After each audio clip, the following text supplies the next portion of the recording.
here with us this evening have already been listening into us. So I think you have a good sense of what you are in for and what's in store for you tonight. Thank you so much for joining us for the University of North Carolina at Chapel Hill's annual African American History Month lecture. This lecture has become very much a tradition here at the university. We are fortunate that at a point in time, the history department here at the university took upon itself to place this in a format so that it would be held from year to year to year without interruption. And we're fortunate that in coming years, it's going to be situated in another part of the university so that it can truly become a university-wide celebration. Tonight we have a guest speaker, and I use the term guest advisedly. Our speaker for tonight is an old friend of the university and an old friend of this community. He's been here at other times before. He's always been very, very generous with his time. And we're fortunate that he's going to talk to us about some new projects tonight, but I'm not going to peek into that. I'm going to let the program flow and have Professor Sturkey do that introduction. But at this moment, it's my great pleasure to introduce Kevin Guskowitz. Kevin Guskowitz is the 12th chancellor here at the University of North Carolina at Chapel Hill. He's been here since 1995 when he joined the faculty as a researcher in sports medicine. Previous to becoming chancellor, he was dean of the College of Arts and Sciences.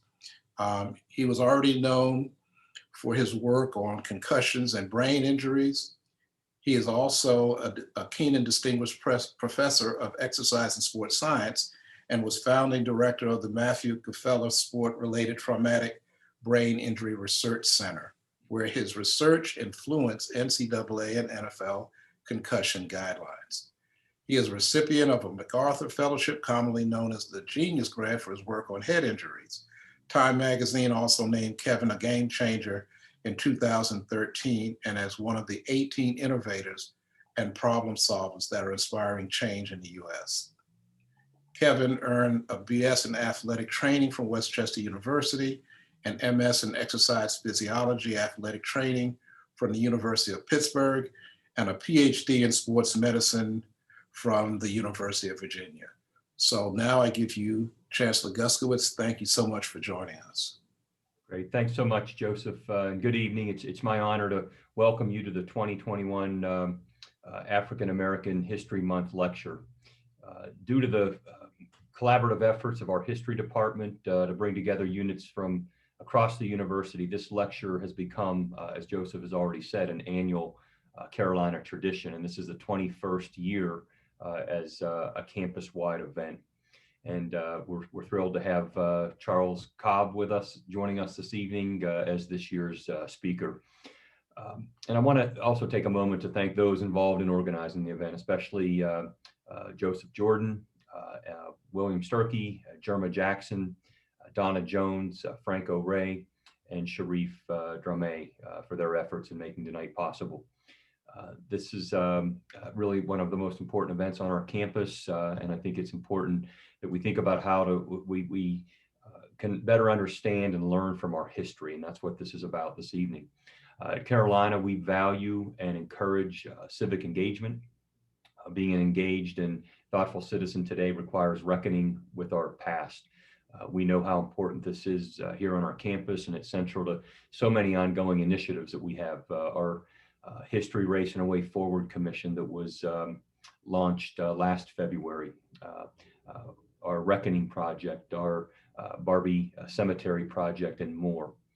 That's why programming, research, and artistic and cultural work that examines African American history is critical. Events like this lecture this evening highlight the incredible research on African American history and inform our efforts to achieve greater racial equality here on campus, but also across the state and our nation. So again, thank you for joining us this evening, and I'll now turn it over to Professor William Sturkey to introduce our keynote speaker. Hello. Thank you so much, Kevin. And thanks to everybody for your audience tonight. It's really an honor to be here. Just a quick housekeeping issue. So I'm going to field questions from all of the attendees through the Q&A function in Zoom, please. So at any time, if you have a question that you'd like to be asked, please go ahead and enter that into the Q&A. We probably won't be able to get to all of the questions, but we will get to as many as we possibly can. I also want to thank Jenna Ray McNeil, who is the woman who started the Black History Month lecture and tradition at UNC Chapel Hill and has pushed it to become not just a history department event, but a campus-wide event.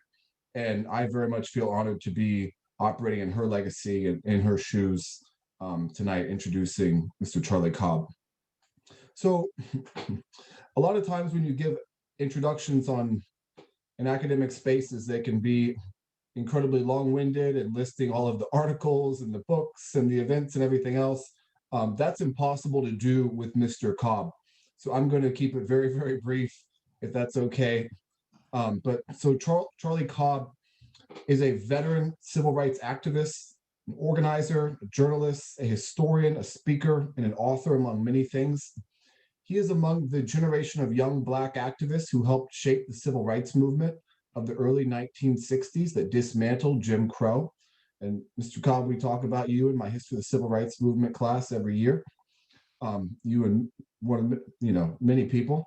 But more importantly, I think the existence of many of us on our campus and any Southern campus in the South is largely attributable to the work of Mr. Cobb and his allies and the Student Nonviolent Coordinating Committee and other organizations.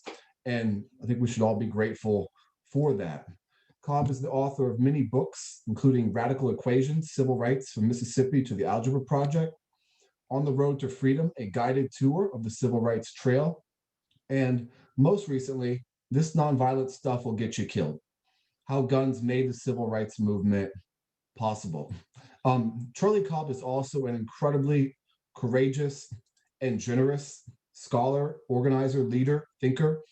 To share a personal anecdote, I first met Mr. Cobb in the fall of 2009 when I was in graduate school studying the Mississippi Freedom Movement, and I was giving a paper at a symposium, and I think there were maybe 4 people there, and one of them was Mr. Charlie Cobb, who I spoke with and got to meet afterward. So, thank you so much for your generosity and your continued involvement in the Black freedom struggle.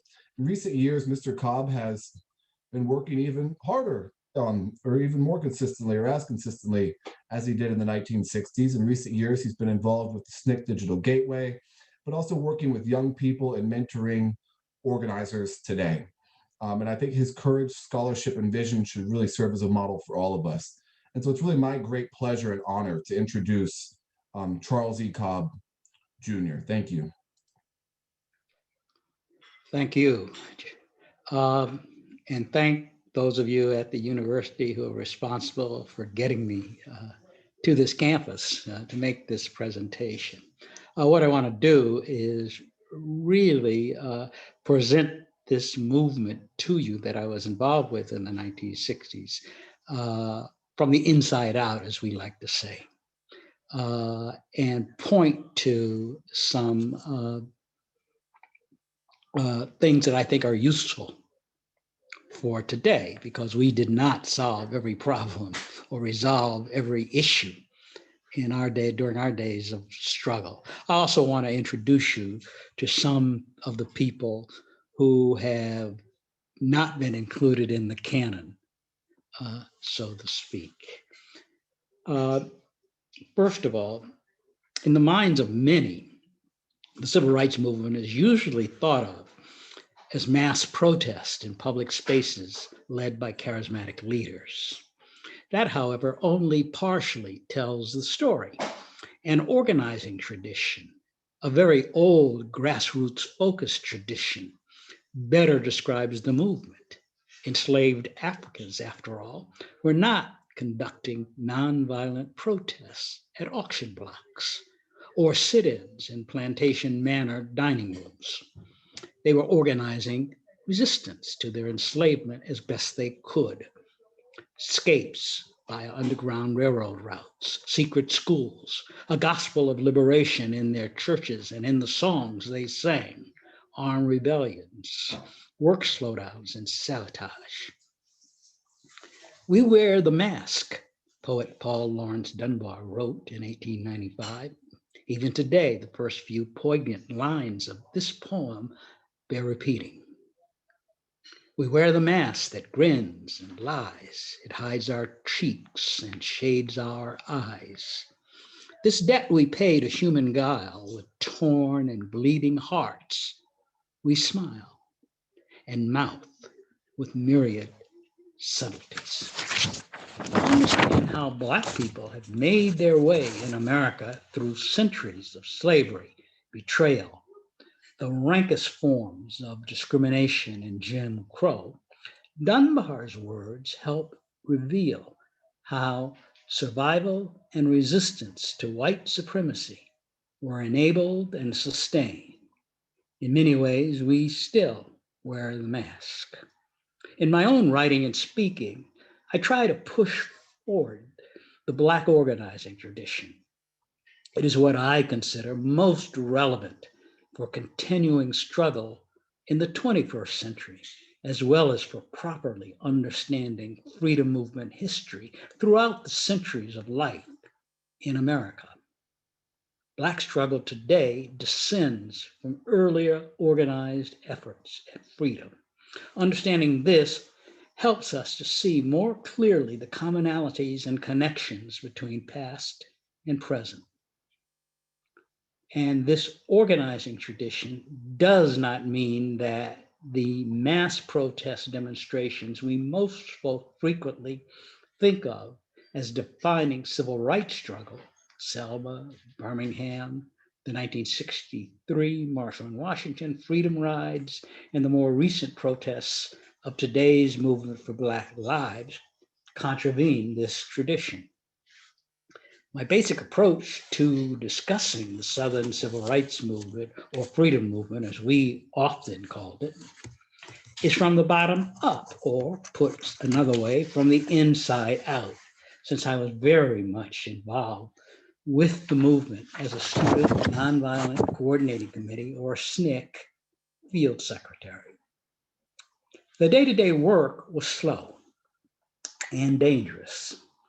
In an interview several years ago, SNCC Mississippi Project Director Robert P. Moses reflected on the necessity of organizers to earn the right to organize during a time of state-supported white terrorism. To quote Bob, "You are bringing danger with you, and the local people have to figure out whether or not you're for real. Their very lives have depended on the ability to read people as distinct from reading books. And that ability is what allows you to earn their respect." The work mostly took place within the Black community. We sat and talked with people on their front porches, walked into fields, canvassed neighborhoods and small towns, went to church with families. Most of us had come out of the sit-in movement, had been arrested and jailed for defying segregation laws, and I think we're sort of unimaginable people to many. As Charles Sherrod, SNCC's project director in Southwest Georgia, described the response to us in a field report, quote, "When people began to hear us in churches, social meetings, on the streets, in pool halls and lunchrooms and other places where people gathered, they began to open up a bit. We would tell them how it feels to be in prison, what it means to be behind bars in jail for the cause. We explained to them that we had stopped school because we felt compelled to do so, since so many of us were in chains. We explained further that there were worse chains than jail and prison." This work in no respect represented, quote, "mass movement," end quote, but it gave us a foothold a beachhead, enabling us to dig in and begin building. And let me stress, we were building community organizations, not SNCC chapters. Effective organizing then and now requires gaining such footholds in order to move forward. Of course, many, if not most, of the specifics of our organizing work in the 1960s will be different today.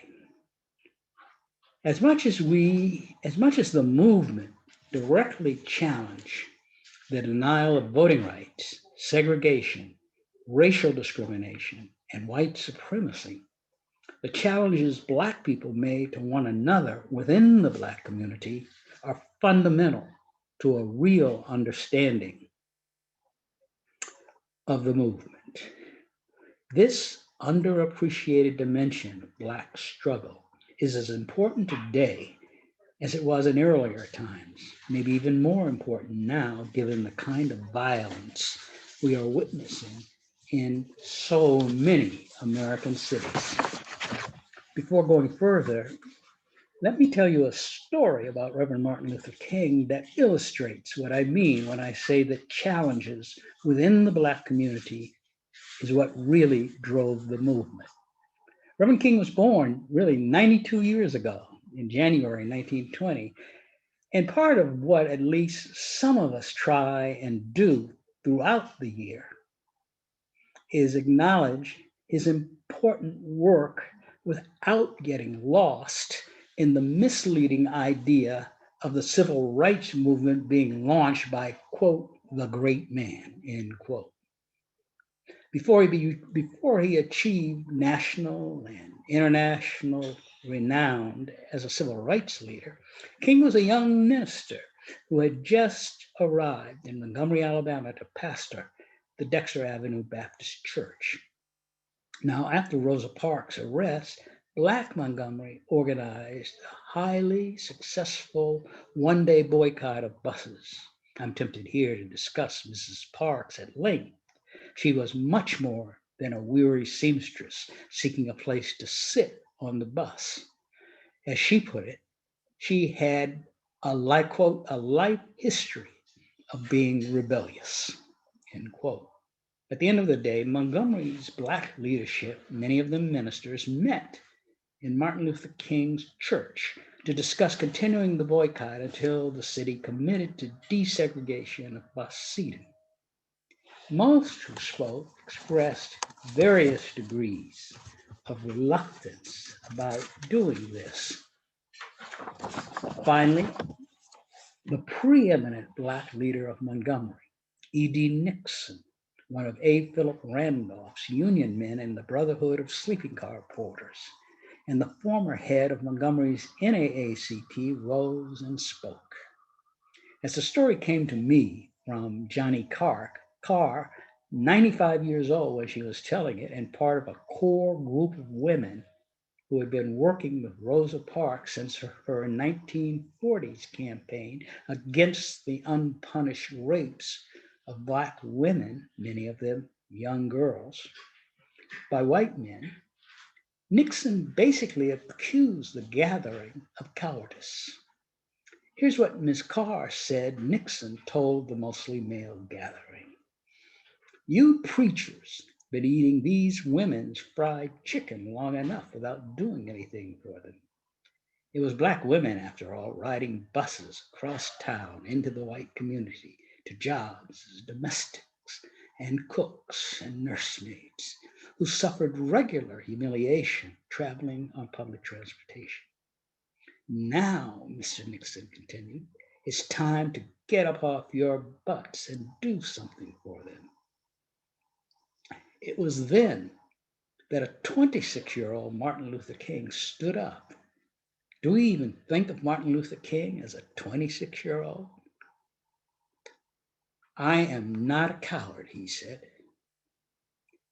The now embarrassed gathering decided that the boycott should continue, and later that night, at a mass meeting held at the nearby First Baptist Church, then pastored by another Montgomery civil rights leader, Reverend Ralph David Abernathy, Reverend King was elected by acclamation to head an organization formed there that night to continue the boycott, the Montgomery Improvement Association. What I hope you understand and see about that night in Montgomery is the kind of challenges Black people were making to one another, not just in Montgomery, but across the South. This is what drove struggle and change. The sit-ins that erupted up the road from here in Greensboro on February 1, 1960, were as much a challenge to my generation as have been today's Black Lives Matter protests against police violence that are led by millennials. The connection between protests and the larger organizing tradition still remains largely invisible and understudied. And broadening this with an almost equally invisible related point, as was the case with Reverend King, the movement thrust forward leaders, not the other way around. However, as important as he was, I'm not here to discuss Martin Luther King. I intend to concentrate instead on Mississippi and its lessons, particularly as they apply to these times. That is the state where I worked as a SNCC field secretary from 1962 until 1967, and the state whose movement history I know the best. But if you can imagine the entire Southern Black Belt as one state in those days, or one nation perhaps, it would have been just like Mississippi. Violent, repressive, determined to stand in the way of human and civil rights. Also, largely poor and politically manipulated by a tiny, moneyed political elite. The vicious racial oppression that once so completely defined Mississippi establishes a special kind of clarity for us. To illustrate this, in a moment, I will read to you a description of an encounter reported by another friend and comrade in SNCC, a hero from the days of mid-20th century freedom struggle. Sam Block is his name. He, like almost everyone who formed the backbone of the Southern movement, is invisible in the canon, and he died far too young from both the physical and psychological traumas of that struggle. The words will come from a 1962 field report Sam wrote, describing the early days of his efforts to organize around voter registration in the Mississippi Delta. Sam was the first of us, meaning the first of us who were young, 18, 19, 20, 21, 22, and 23 years old, to organize for voting rights in the Mississippi Delta, cotton plantation country. The Delta was a cruel place where most Black life had been reduced to plantation serfdom following the dismemberment of Reconstruction in the last quarter of the 19th century. The Delta was where the White Citizens Council was born. Sam began working in a town where the White Citizens Council was particularly powerful, Greenwood, county seat of Leflore County. Greenwood and the rest of the county, like most other Delta towns and counties, was 2/3 Black. But less than 5% of voting age Blacks had succeeded in getting registered to vote. But let's listen to Sam's report. And let me tell you, the N word, as we now say in polite company, is used in it. But it is necessary, I think, for gaining a sense of time and place. Nevertheless, I apologize in advance for any discomfort its use causes. Now here's Sam Block.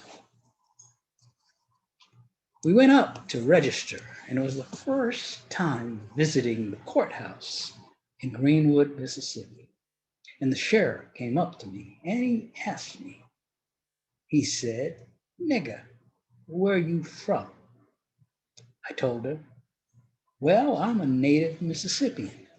He said, yeah, I know that, but where are you from?" "I don't know where you from." I said, "Well, around some counties." He said, "Well, I know that, but I know you ain't from here, 'cause I know every nigger and his mammy." I said, "You know all the niggers. Do you know any colored people?" He got angry. He spat in my face and he walked away. Then he came back and turned around and told me, "I don't want to see you in town anymore. The best thing you better do is pack your clothes and get out. And don't never come back no more." I said, "Well, Sheriff, you don't want to see me here. I think the best thing for you to do is pack your clothes and leave. Get out of town, because I'm here to stay. I came here to do a job, and this is my intention. I'm going to do this job." Now, I think this exchange, which took place on the steps of the LaFleur County Courthouse, explains everything you need to know about the movement. Sam's words were a promise and a prediction. Along with Sam, those of us in SNCC and CORE especially dug in, stayed to do the job, were committed to doing the job, and drawing from deep wells of strength in Black communities, broke the back of apartheid in Mississippi. But the outcome did not just affect Mississippi, it changed America.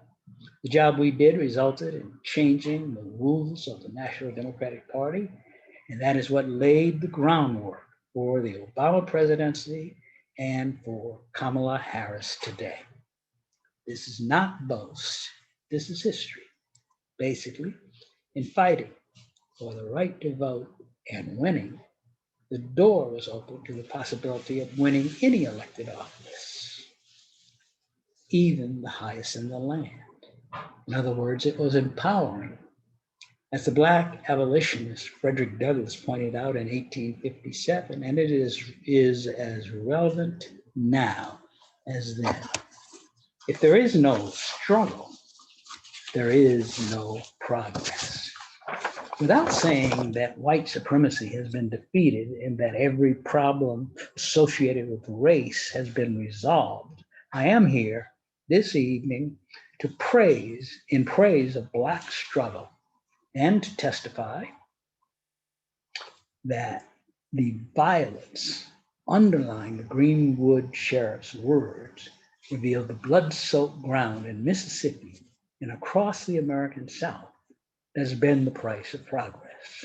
I stand here to insist that this must never be forgotten and that there is a debt, a duty, an obligation we have, all of us, to repay this history with continuing struggle. And I think the movement for Black Lives Today is doing just that. Approaching this history, there are, of course, some legitimate questions you may want answered in trying to grasp why I think Sam's courthouse encounter with the sheriff was so significant. Who was Sam Block anyway? He was only 22 when this happened. That's kind of young, isn't it? He grew up in neighboring Cleveland, Mississippi. How did he get to Greenwood? What made him stay in defiance of the sheriff's threat? The larger question is there something in Sam's story we can use today? So let's look more closely at Sam. Youth comes immediately to mind in this consideration. As I said, he was just 22 years old at the time of his confrontation with the sheriff.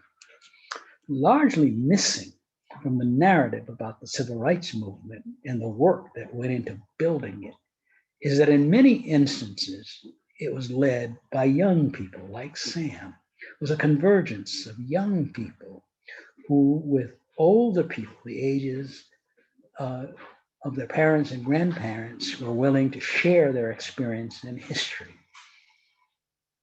In networks. To quote Martin Luther King speaking in support of sit-ins at a February 16, 1960 civil rights rally at the White Rock Baptist Church in Durham, "What is new in your fight is the fact that it was initiated, fed, and sustained by students." I was a 12th grade high school student when the sit-in movement erupted in Greensboro. Black students there began refusing to leave whites-only lunch counters and restaurants. Within 2 months, such protests had spread to 80 southern cities.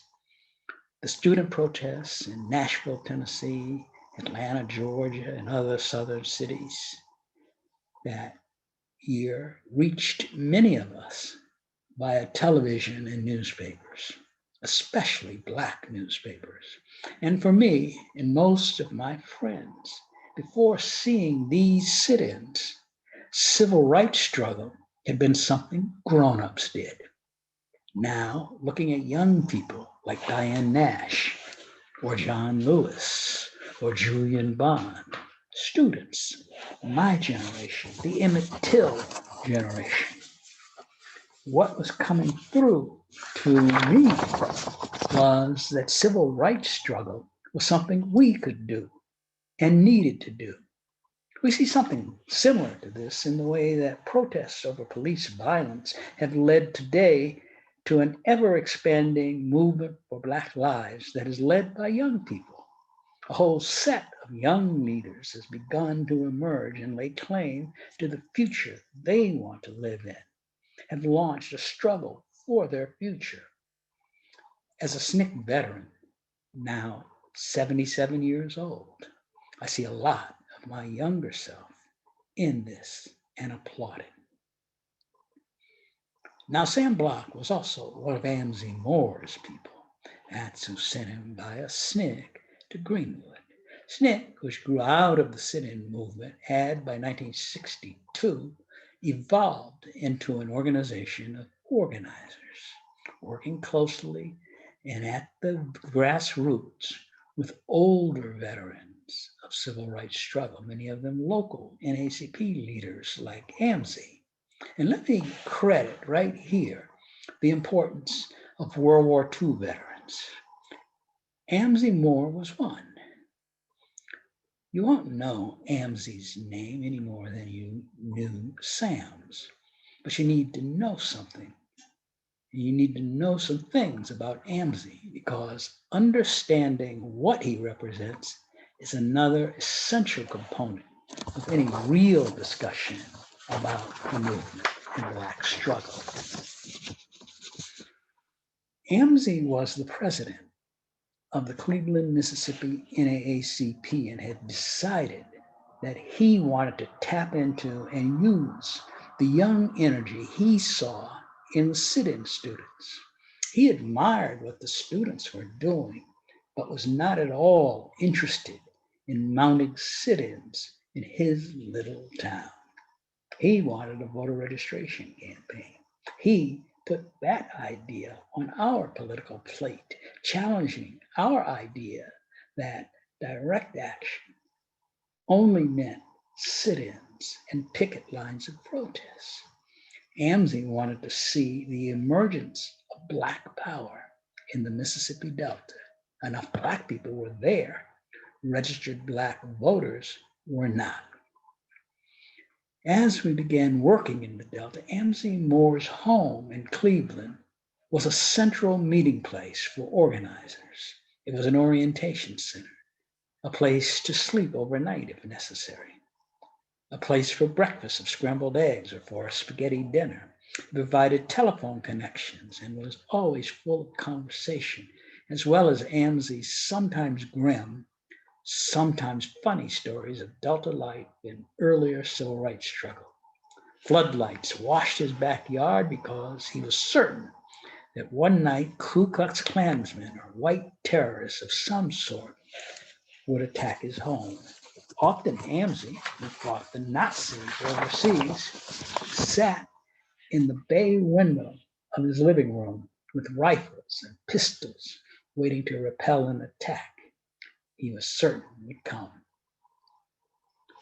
Our relationship with Amzie underscores this important dimension of the movement, the convergence of young people like Sam or myself with older people like Amzie. He was 49 years old when we met him. I had just turned 19 in 1962. Ella Baker introduced us to Amzie. She was 57 years old when SNCC was formed in 1960, and she had a big hand in that. You cannot talk of 20th century civil rights struggle without discussing this remarkable woman, a North Carolinian, I might add. And let me also say, as an aside here, although it should really be central to any discussion of the Southern freedom movement, you cannot talk about 20th century civil rights struggle without discussing the leadership of women in the 1940s. And please note that I said leadership of women, not the role of women. In the 1940s, Miss Baker was the NAACP's director of Southern branches, was the person who organized Martin Luther King's Southern Christian Leadership Conference after the 1955-56 Montgomery, Alabama busboy. She immediately recognized the significance and potential of the emerging student sit-in movement in 1960 and negotiated $800 from Reverend King to bring student protest leaders together at her alma mater, Shaw College in Raleigh. Out of this meeting came SNCC. As much as anyone and more than most, her hands and her brains shaped the theory and methods of community organizing, which defines the modern civil rights movement. Her influence on us was enormous, particularly with regard to the dangers of charismatic leadership. As she explained in a 1970 interview, quote, "In government service and political life, I've always felt it was a handicap for oppressed people to depend so largely on a leader. Because unfortunately, in our culture, the charismatic leader usually becomes a leader because he has found a spot in the public limelight. There is also the danger in our culture that because a person is called upon to give public statements and is acclaimed by the establishment, such a person gets to the point of believing he is the movement, and they don't do the work of actually organizing people. Although a number of historical forces mark the era of modern civil rights struggle, in my opinion, the convergence of some very particular and very critical forces laid the foundation for the mid-century modern struggle. And there would be no turning back from this. The commitment to democracy and human rights established in the rhetoric of World War II's fight against fascism, the accelerating struggle for decolonization in Africa and Asia, post-war economic and educational opportunity in the United States with so much of the world in rubble, and finally the 1954 Supreme Court decision in Brown v. Board of Education, which began the process of dismantling the legal framework which underwrote US apartheid. Importantly, that decision engendered hope, one of the indispensable ingredients for resistance. What uniquely marks the era, though, is that people who were usually spoken for by others began to speak for themselves. And not only that, spoke for themselves in such a way that they could not be ignored. This is very important. So let me restate it in a slightly different way. Ordinary people who were usually spoken for by sympathetic advocates or of by hostile white supremacists began speaking for themselves, saying, "This is what we demand. This is the kind of society we wish to live in." Montgomery, Alabama's mid-1950s bus boycott and the now almost completely forgotten student struggle in 1951, Farmville, Virginia, may be the post-World War II event that best represent this. I also think the person who best symbolizes this is Mrs. Fannie Lou Hamer of Mississippi. She was a sharecropper on a Delta cotton plantation who became not only the leader of Mississippi's 1960s movement, but a great national voice for civil rights. And I should say here, I was with Mrs. Hamer the first time she tried to register to vote. I traveled with her in Mississippi, listened and learned how she spoke to people and brought people into the movement. She was, as a friend of mine says, Mississippi to the bone, and could talk to people in ways people like myself in Washington, D.C. could not. And that's what you have to understand if you want to understand the movement.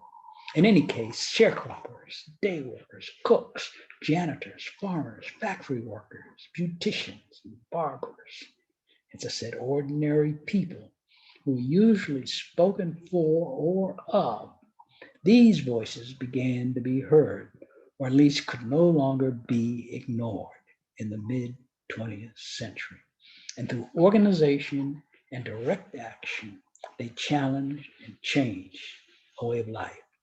It's worth noting, as we seem to have entered an era when hard fought for rights have come under assault. A new campaign against voting rights is now underway. Racist assault and the white supremacist banner has been raised to shouts of "Make America Great Again."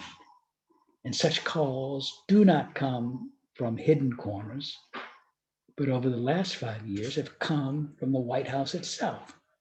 Let me say, Donald Trump. I do not usually say that name out loud. It is as if the Mississippi governors I knew or encountered during my days in that state have been given leadership of the country. This is driven by fear. What kind of fear? The answer is not complicated. White power, as it has been exercised for more than 300 years, cannot survive a genuine democracy. The destruction of Reconstruction comes to mind here, but we do not have time to reach back that far.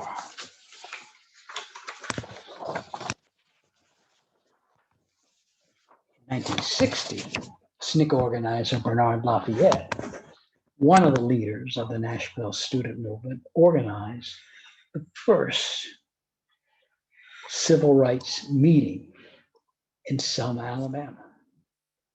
I should say the first civil rights mass meeting in Selma, Alabama. When County Sheriff Jim Clark burst in with his deputies and disrupted the meeting, he was armed with a warrant from the circuit judge empowering him to prevent insurrection. And in the months leading up to the 1964 Mississippi Summer Project approach, the state legislature passed a criminal syndicalism law it empowered local authorities to redefine organized civil rights struggle or labor union organizing as terrorism, with 10 years of imprisonment possible for any person who, by word of mouth or written word or personal conduct, advocates, instigates, suggests, teaches, or aids and abets criminal syndicalism, or the duty, necessity, propriety, or expediency of committing crime, criminal syndicalism, sabotage, violence, or any other lawful method, unlawful method of terrorism as a means of accomplishing or affecting a change in agriculture and industrial policy or control, or effecting any political or social change. And that's only part of the law. Let that sink in. But realize it would be a mistake to think such law cannot once again shape the polity. Democracy is difficult to fashion, and even more difficult to sustain. Benjamin Franklin did not think a democratic United States could last very long. So today, with civil rights and civil liberties so vulnerable, the most important lesson of the civil rights movement is still relevant. You have to make a demand for the kind of society in which you want to live, especially if you want to live in a free society. As we used to say, freedom is not free. And this brings us to the movement for Black Lives today. Alicia Garza, co-founder of Black Lives Matter, wrote several years ago, when we say Black Lives Matter, we are talking about the ways in which Black people are deprived of our basic human rights and dignity.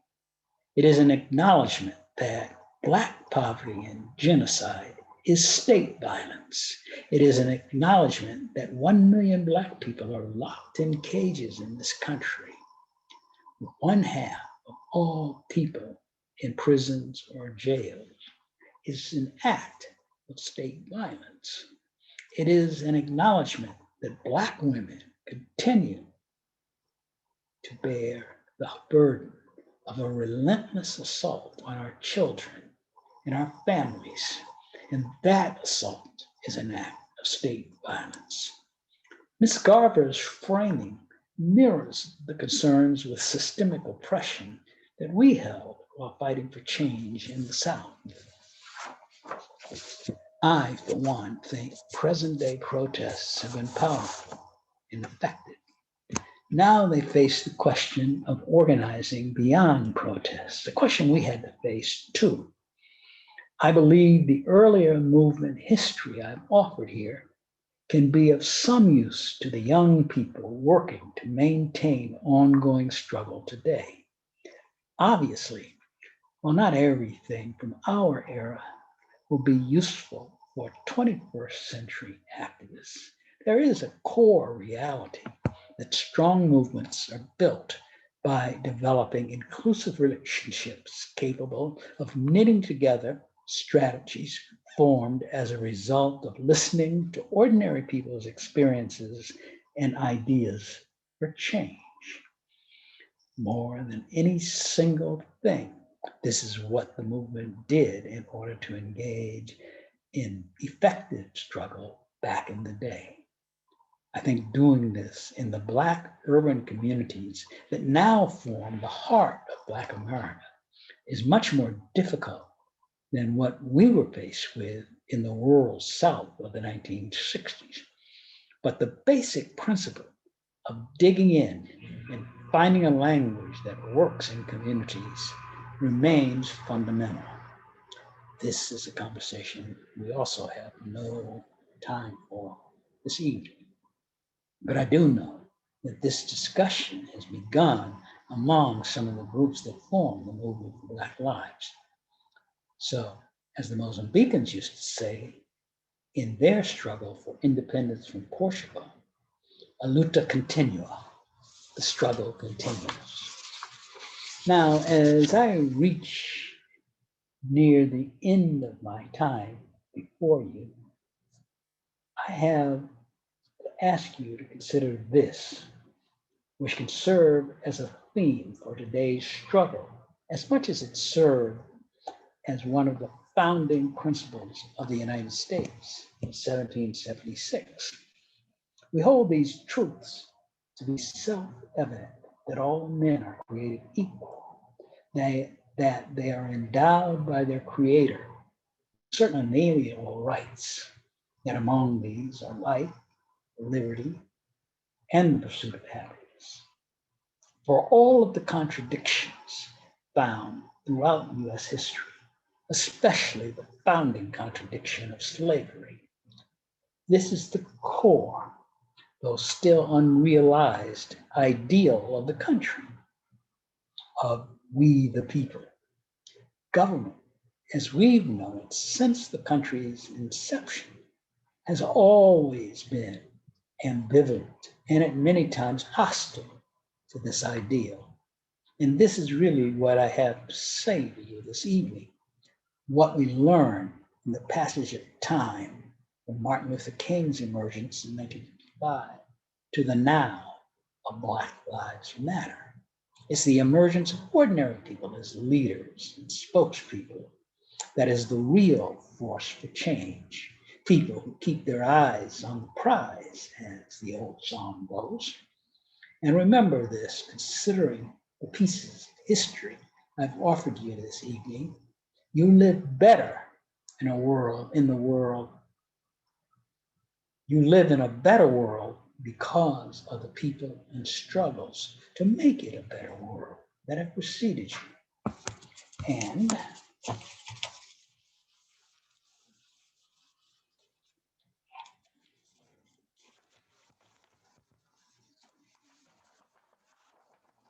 though it should not have to be said, I want to be clear and emphasize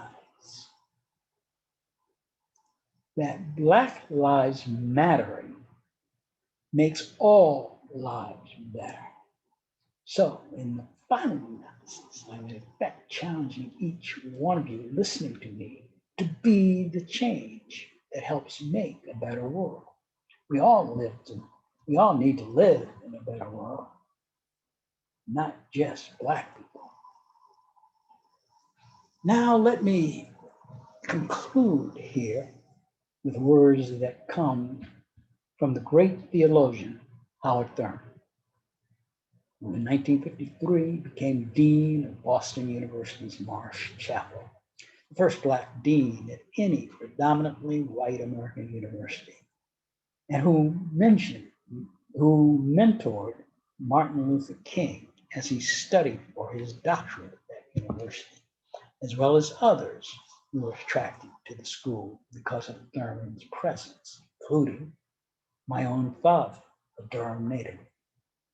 Thurman's classic 1949 book, Jesus and the Disinherited, inspired young Black ministers like King to embrace struggle change. He also brought the idea of nonviolence meaningfully into Black conversation about the civil rights struggle. Thurman delivered the eulogy of Julia Derricott, who was an educator, former dean of women at Fisk University, and political activist.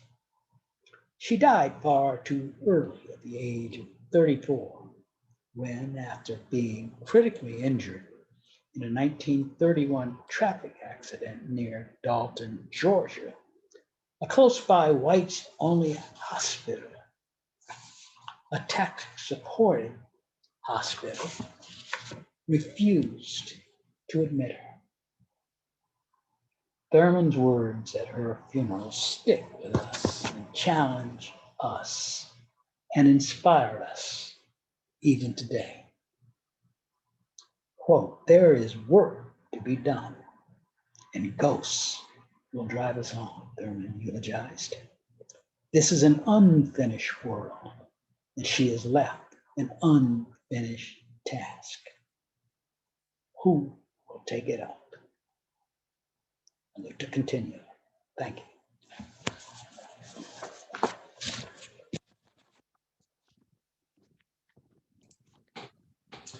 All right, Charlie Cobb, thank you so much. I'm sorry that we can't be in front of a live audience with a standing ovation and everything, but if you're ready, we have some questions that folks have been submitting in the Q&A, and I would encourage people to keep submitting those questions as they arise. Some of them are similar, so I'm going to try and consolidate a little bit. But I'm going to go ahead and we'll just jump into it with a few follow-up questions from your very generative talk. The first one that I wanted to share and ask was about you and about the movement in the 60s especially. What helped you summon the courage to enter the movement as a teenager? And then what helped you sustain yourself in that struggle during that time? Okay, that's a big question. There are lots of currents that flow through the Black community in the post-World War II era. By that, I mean civil rights currents, the return to World War II veterans, some of which I mentioned. Montgomery, the Little Rock Nine, the Supreme Court decision, we could go on and on about this. But if you want to look at me personally and my generation, it's first the Emmett Till murder in Mississippi. In particular, that double truck photograph, or two-page photograph, let me put it that way, of him in his coffin that appeared in the Jet magazine.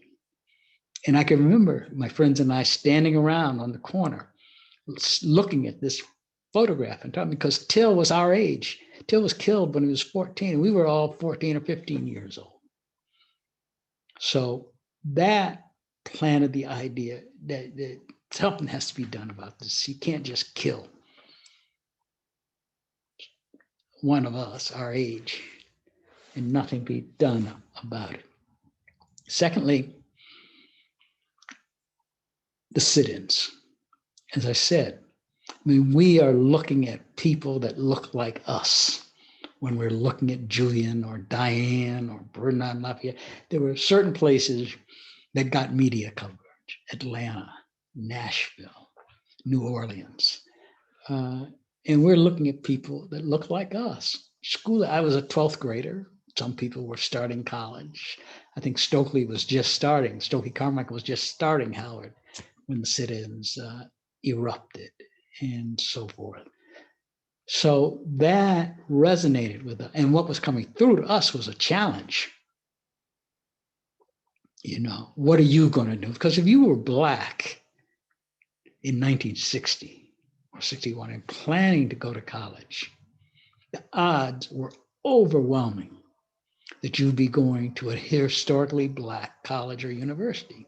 And if you were going to a HBCU, with a few exceptions, Lincoln in Pennsylvania and in Ohio, Wilberforce, with a few exceptions, you'd be going to school in the South.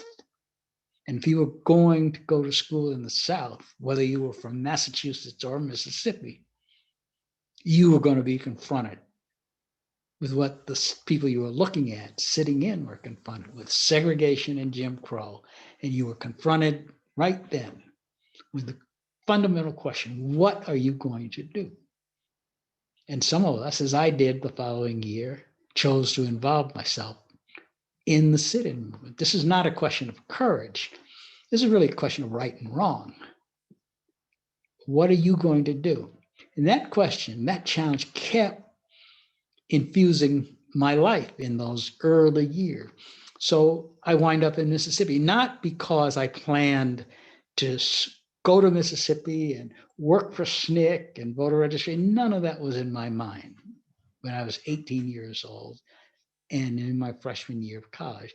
But because I had been involved in the sit-ins, CORE, the Congress of Racial Equality, invited me to a workshop for student activists to be held in Houston, Texas, and gave me money for a bus ticket to go there. And because they didn't give you airplane tickets back in those days. And I did. I said, well, it's a chance to really see the South. And I bought this bus ticket from DC because I was a Howard University student through Virginia, the Carolinas, Georgia, Alabama, Mississippi, Louisiana, and on into Houston. But I got off the bus in Mississippi because the students were sitting in.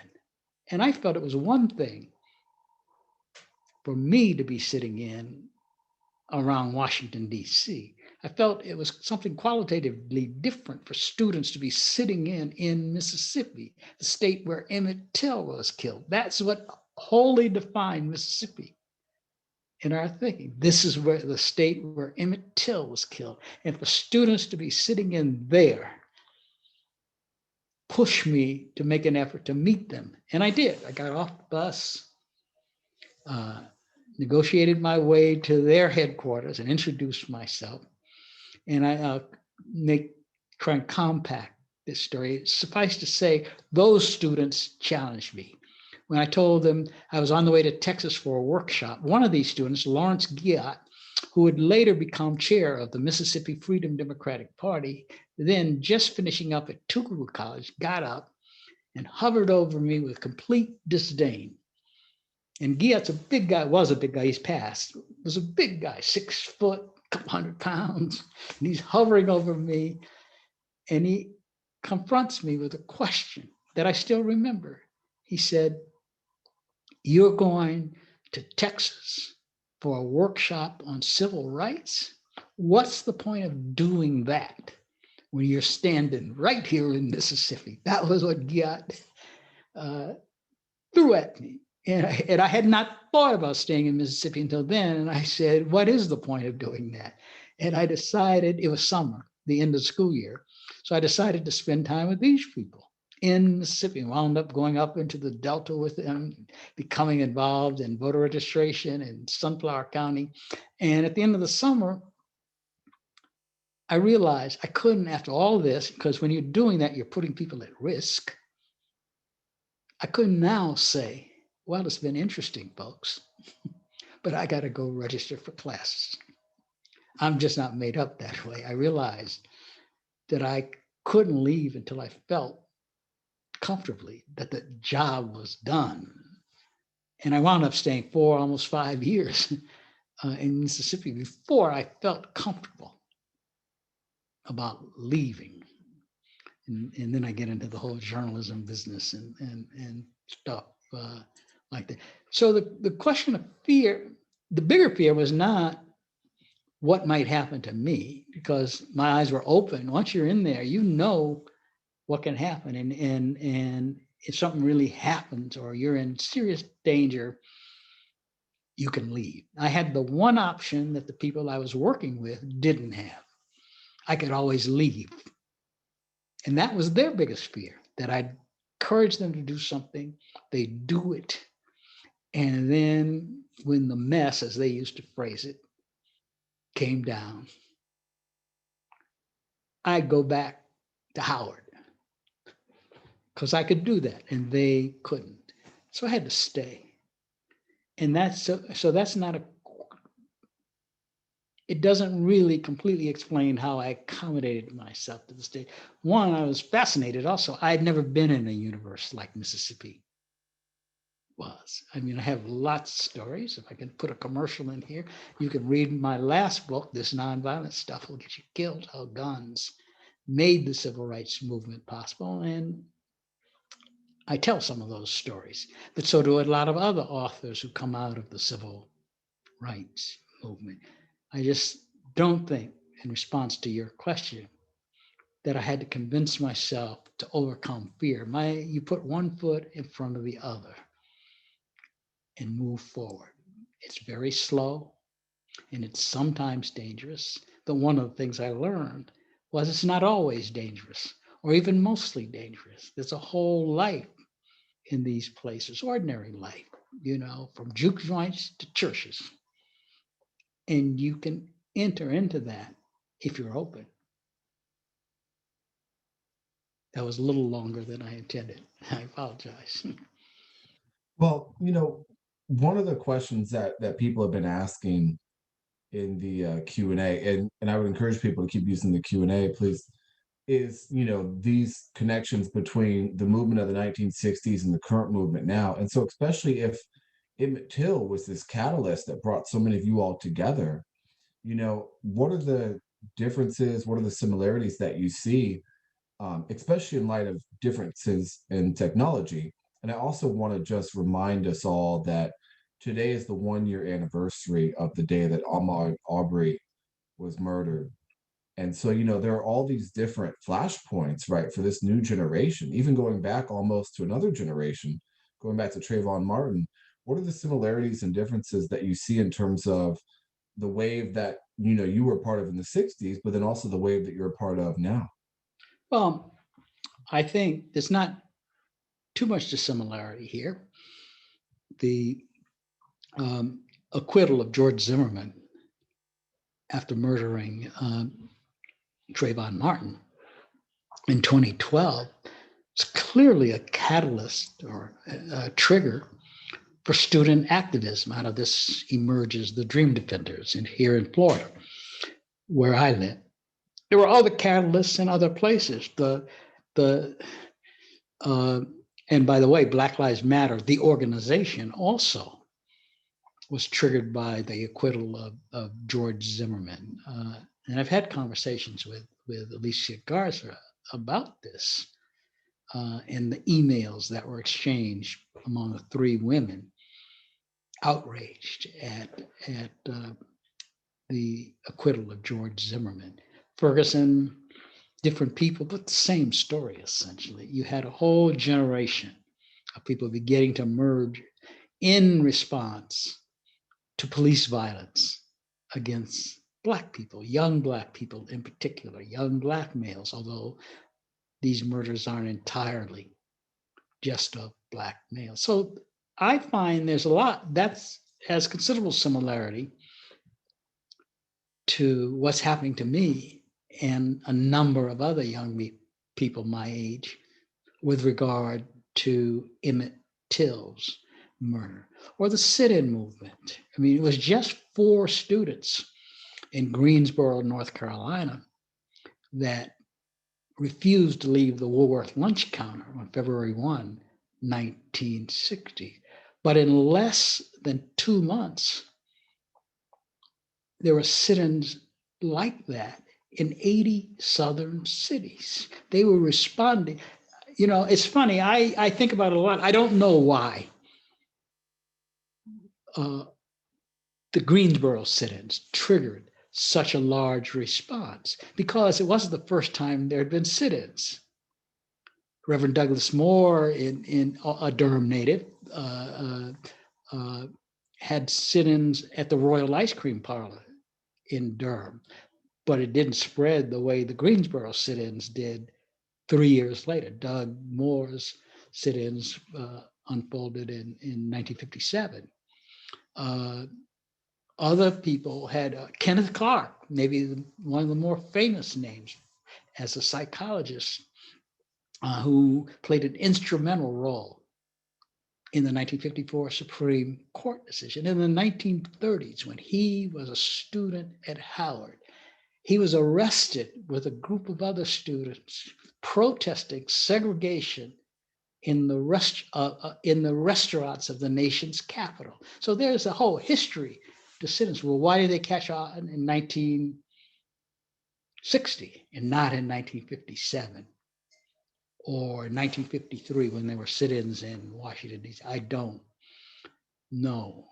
But if you track it, there's almost always a trigger of some sort that seems to bring together dissatisfaction that has simmered in Black communities for very long periods of time.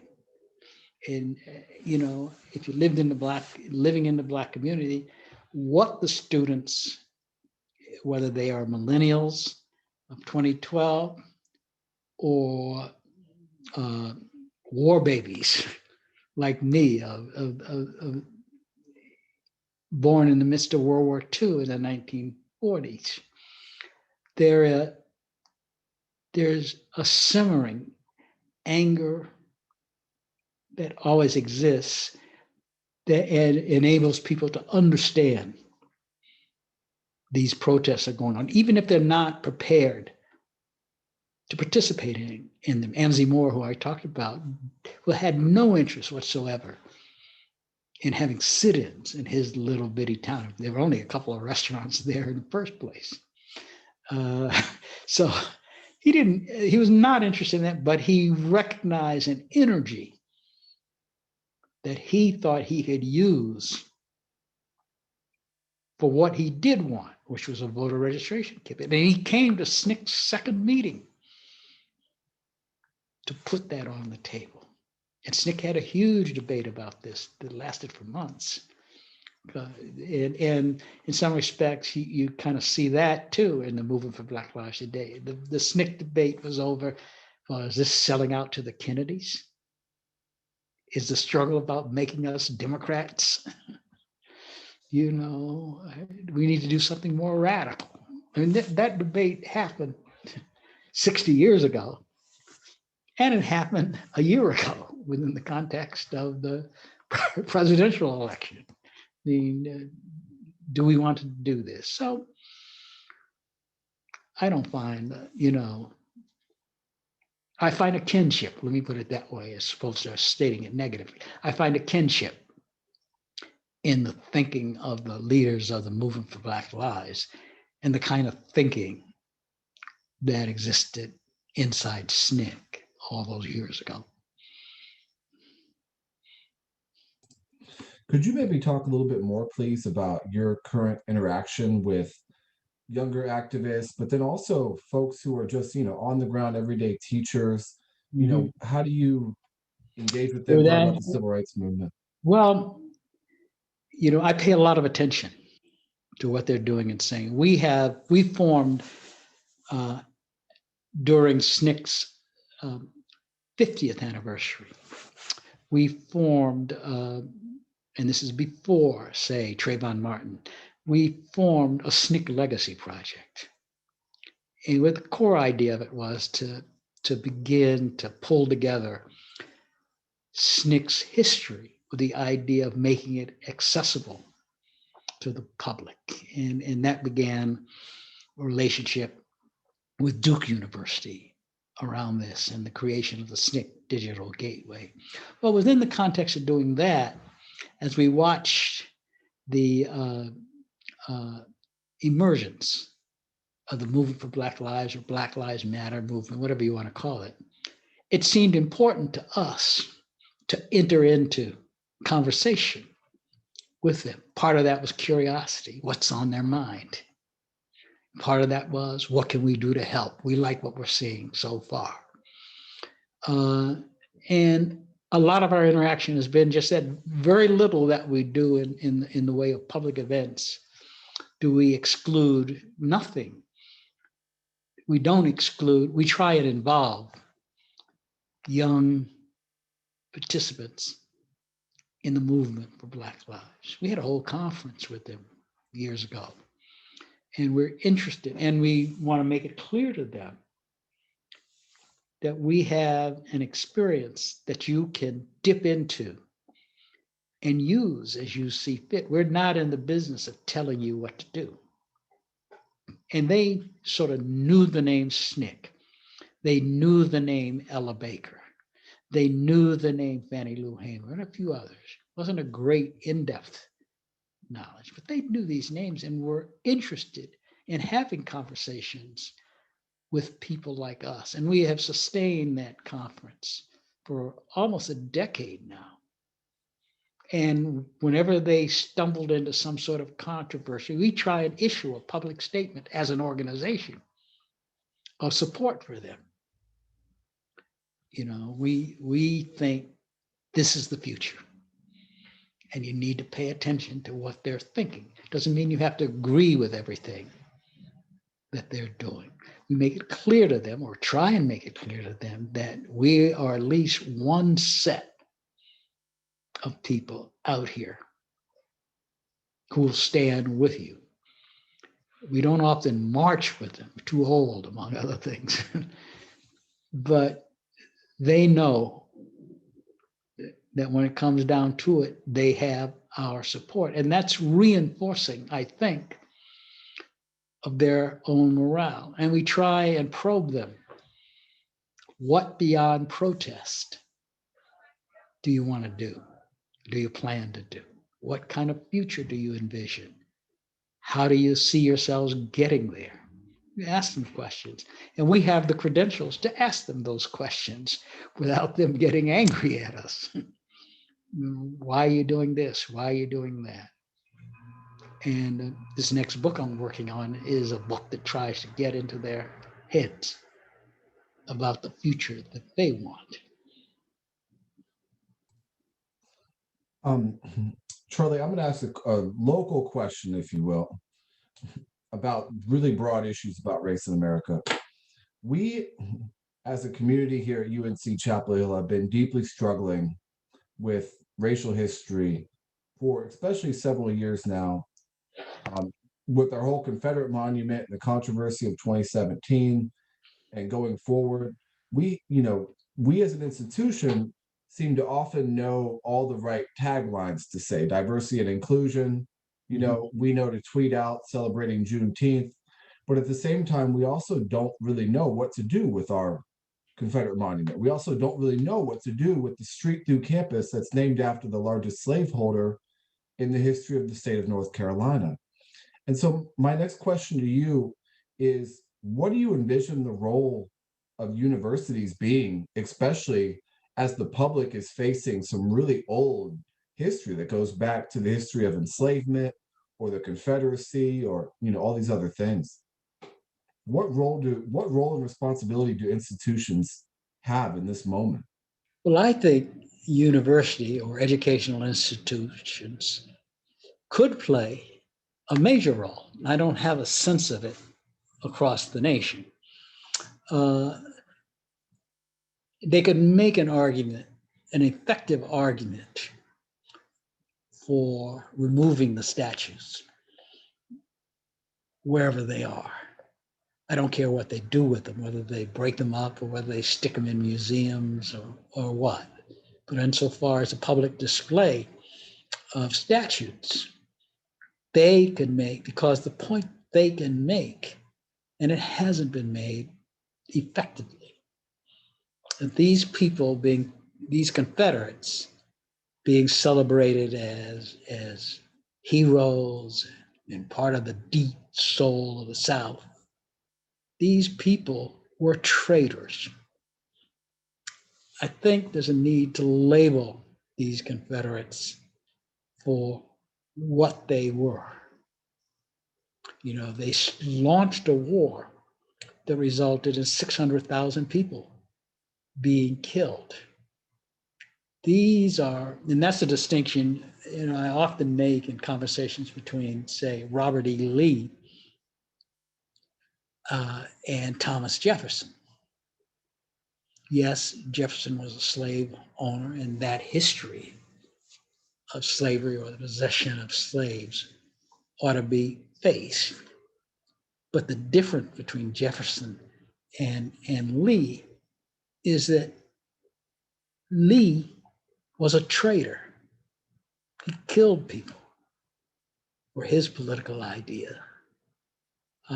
And I think academics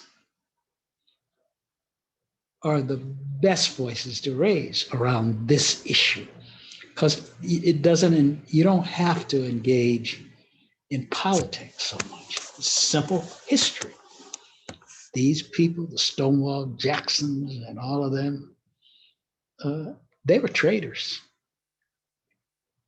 And why you would want a statue of any of these people on any street for public celebration is beyond me, because there's no logical reason for this. So I think that's at least a piece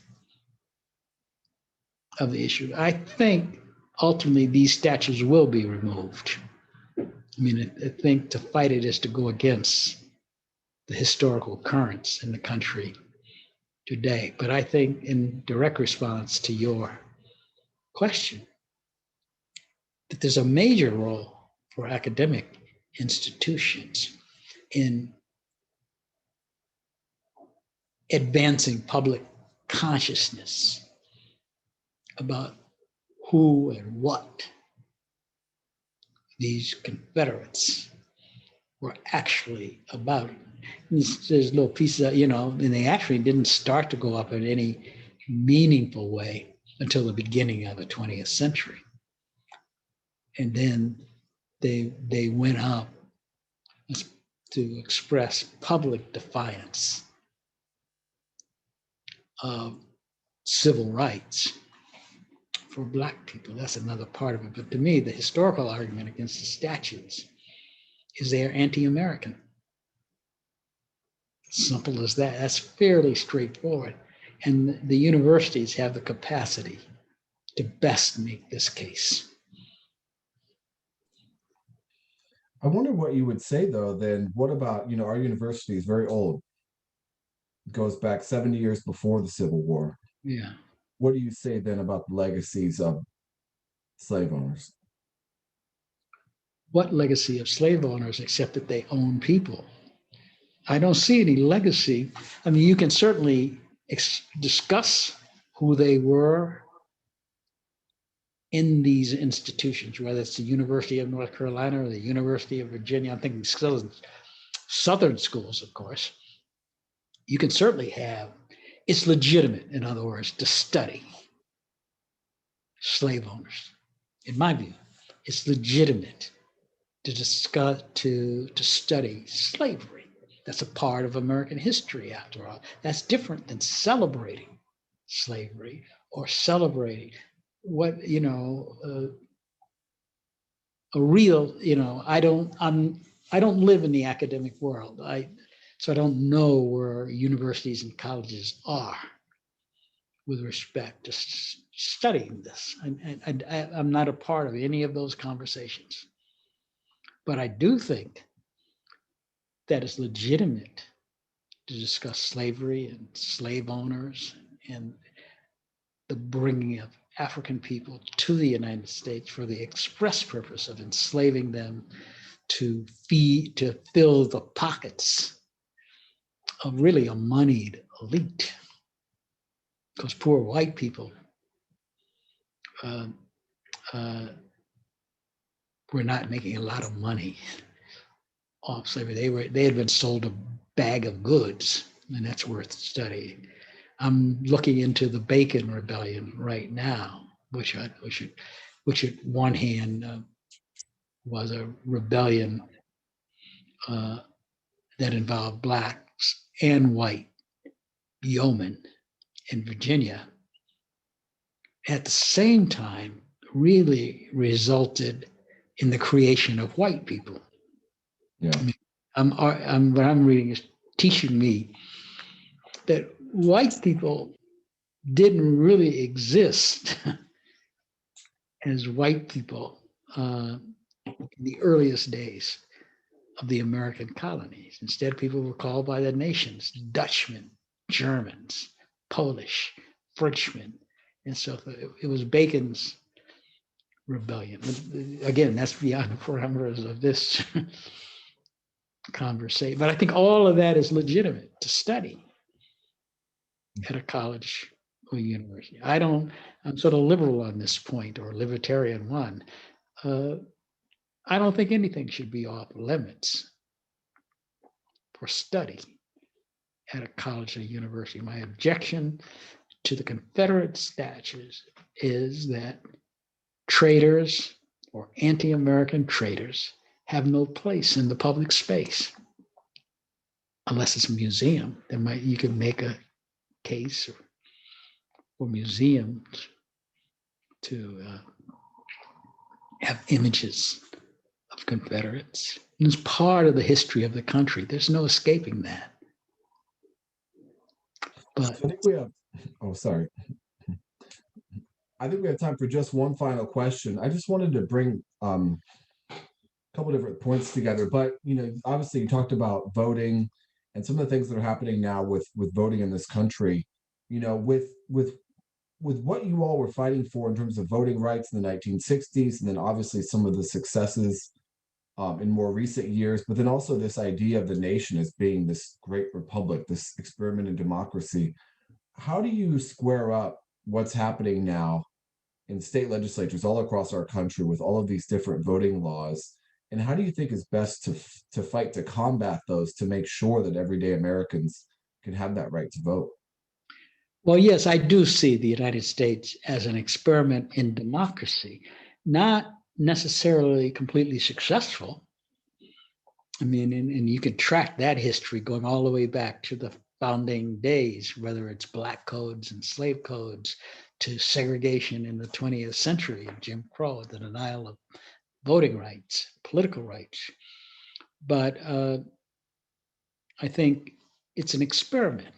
And what worries me is it's not clear to me today. Having watched over the last 4 or 5 years, the demagogic success of Donald Trump, it's not clear how much assault on the idea of democracy can this country stand. People concentrate now on the storming of the Capitol on January 6th, but they concentrate less on the fact that this storming didn't come out of nowhere. And there's a residue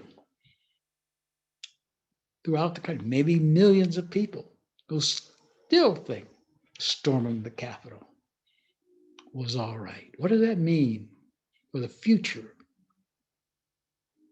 of the country? I think, I think I quoted in my remarks here, Benjamin Franklin didn't think that the United States would last with these democratic ideals. And he was idealistic about democracy himself.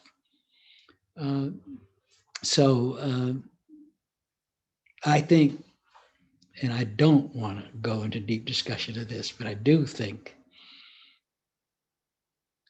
there's a big question mark over the future of the country. I was a foreign affairs reporter for many years, and I know how little it takes to undermine the best of intentions. And I'm not sure at this point about what the future of the country is. I have to worry about it. I got 5 grandchildren. And whatever America becomes, it will be the America they live in, not the America I have lived in. And there's an uncertainty here, which is worrisome. And there's not enough discussion and analysis of this. All right, well, we are up against time, so we got to go ahead and close out here, but I want to thank you so much, and please everyone join me in thanking Mr. Cobb so much for being with us here tonight. I've really appreciated your remarks. It's been really a pleasure for UNC to host you this evening. Well, thank you for inviting me, and by you, I mean plural, you all, for having me here. All right, well, thank you so much, and take care. Do the same. Good night to everyone. Good night. Thank you, Kevin. Thanks for the audience. Thanks for all.